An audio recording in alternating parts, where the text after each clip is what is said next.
So, um, I was born April 16th, 1971. I was a dry birth, the last of nine. So, in a sense, to me, it's kind of, I don't know, it's been trouble ever since, I came into this world, basically. I was breastfed, so I got ear infections when I was younger. And I remember having like pneumonia, and I had a temperature like of 103. My mom sat me in a tub of ice water to get my fever down and so forth, and just other little issues, health issues, I guess, growing up. Grew up on the Cooper Road, Shreveport, Louisiana. It was predominantly, well, it was all black area back then. It was outside of Shreveport city limits in a sense, so we didn't have city cops were that ever really came to the area. I remember my cousin, he's a police officer, and basically his car was the only car that I knew that was that was up on the area, Cooper Road. Um, my grandmother, Lucille Cooper, is her maiden name, and she married a Coleman. Um, so in a sense, I guess I had a little bit of pride, but my father, Clarence Ware, I remember he came around a few times. I remember him taking us to like farms, and he had horses and cows and pigs and chickens and stuff like that. And then at a certain point, he stopped coming around. You know, my mom had gotten married to Howard Hill, and so I don't know. I just remember him not coming around, but I knew where he lived.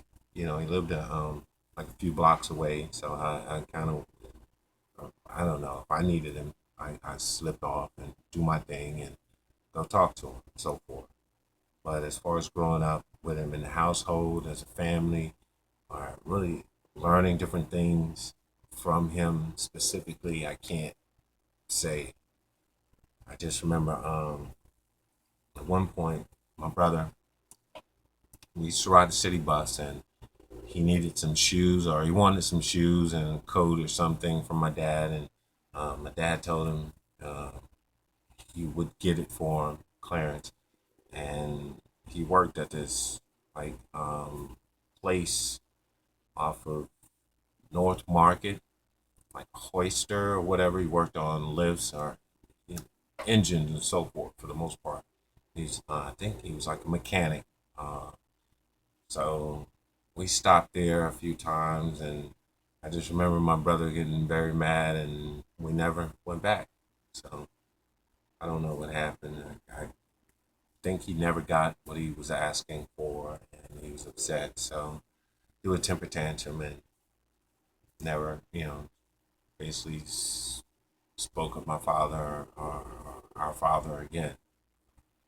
So the effects of to me being fatherless, it's kind of it's been a longer search, finding out who I am, finding out, you know, why I am, and so forth. And with all the misinformation or lack of information, it's been sad. It's been a longer journey, and I feel that my counterparts are having to endure. They grow up in with their fathers and with their mothers and so forth, and um, I don't know. It's just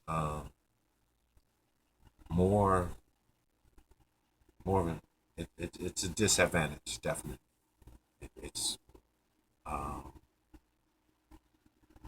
as far as development and acceptance or understanding, mainly of oneself. It's very important in developmental stages. The id, the ego, and so forth. There's certain factors that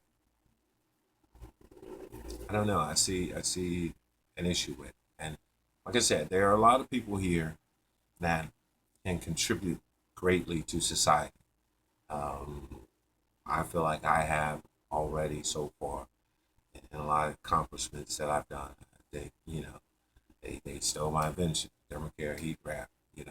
That's my concept. They just use it in a different area, a novelty, different from my usage. So, and contributions, there's a lot of simplicity or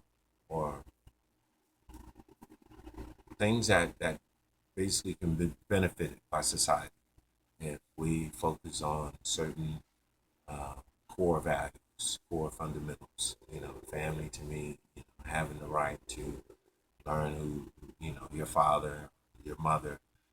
You know, it's children are our future, and I think that we owe that to them at least, definitely as a right.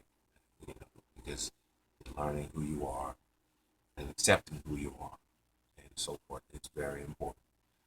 Sigmund Freud, psychology. It's just fundamental